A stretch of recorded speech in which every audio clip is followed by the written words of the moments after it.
प्रेरित करें। आपको साधना के लिए जो प्रेरित करते हैं उनका संग कीजिए। यदि कोई साधना करने वाले नहीं हैं तो गुरु महाराज के सत्संग योग को अवश्य पढ़िए। सत्संग योग में चतुर्थ भाग को अवश्य पढ़िए, क्योंकि चतुर्थ भाग में सब कुछ है।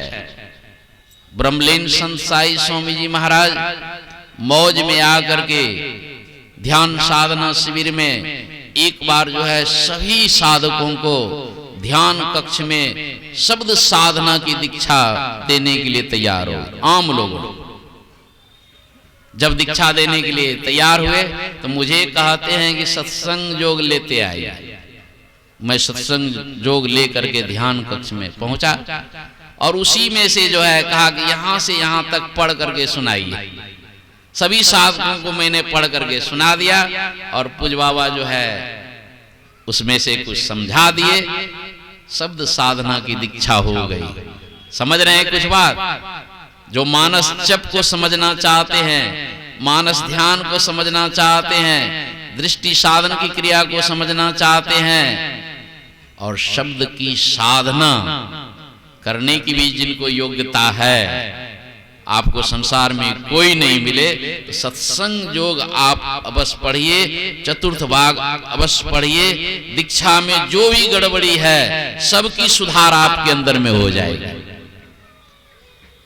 इसके लिए एक पुस्तक भी, नई पुस्तक परम वैज्ञानिक काव्य जो है निकाली गई है। उसमें गुरु महाराज का गद्य भाग पद्य भाग एक ही पुस्तक में आ गया है। आप जब भी उस पुस्तक को उल्टाएंगे तो सीधा गुरु महाराज का ज्ञान ही उसमें मिलेगा, केवल गद्य और पद्य। और यही गुरु महाराज का असली पुस्तक है। बाकी जितने भी पुस्तक देख रहे हैं वो गुरु महाराज ने संकलन किया है, गुरु महाराज ने टीका किए हैं और असली पुस्तक हम लोगों के हाथ में अवश्य रहना चाहिए।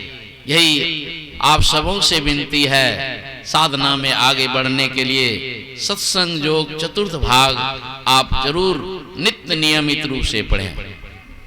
जो पढ़ेंगे उनके अंदर में साधना करने की प्रेरणा होगी। अभी हम लोगों के बीच पूज्यपाद प्रधान आचार्य जी पधार रहे हैं। इनके ऊपर बहुत कृपा है। ये तो 66 ईस्वी में ही एमए कर लिए थे, लॉ कर लिए थे। जैसे पढ़ाई समाप्त हुई कुप्पा घाट में रहने का गुरुदेव आदेश कर दिया, आप यहीं कुप्पा घाट में रहे। कुप्पा घाट में ही जो है वकालत भी गुरु महाराज के कथनानुसार की वकालत, यदि ये वकालत नहीं करते कुप्पा घाट में तो शायद वो कुप्पा घाट की जमीन जो है बाहर में ये हाथ नहीं लगते। लगता है गुरु महाराज जो है वकालत इसलिए करवा रहे थे कुछ दिन आप वकालत कीजिए वो जमीन की। और इनको ब्रह्मचारी वकील कहा करते थे। कहते थे कि एक मेरा बेटा है ब्रह्मचारी वकील। जब व्हील चेयर से गुरु महाराज निकलते थे अपने निवास से तो इनके कमरे के पास कहते कि बुलाइए ब्रह्मचारी वकील को। कमरे से बाहर होते थे रोज, तो पूज्य बाबा रोज खड़े हो जाते थे पहले कि गुरु महाराज जब बुलाते हैं तो पहले से तैयार हो जाते हैं। और इनके ऊपर संत साई स्वामी जी महाराज की भी बहुत विशेष कृपा रही है इनका वकालत छुड़ाने में। गुरु महाराज कहते थे वकालत कीजिए और साई स्वामी जी महाराज इनको प्रचार में ले जाते थे। 15 दिन 20 दिन प्रचार में रखते थे तो उसमें वकालत चलेगा, तो धीरे धीरे वकालत छूट गई। और इनके कंधे पर संतमत का संपूर्ण भार दे करके अंत समय में सबको पता होगा कि अंतिम समय में पूज्यपाद प्रधान आचार्य ब्रह्म ऋषि चतुरानंद महाराज के कंधे पर ये संतमत सत्संग का भार सौंपे हैं।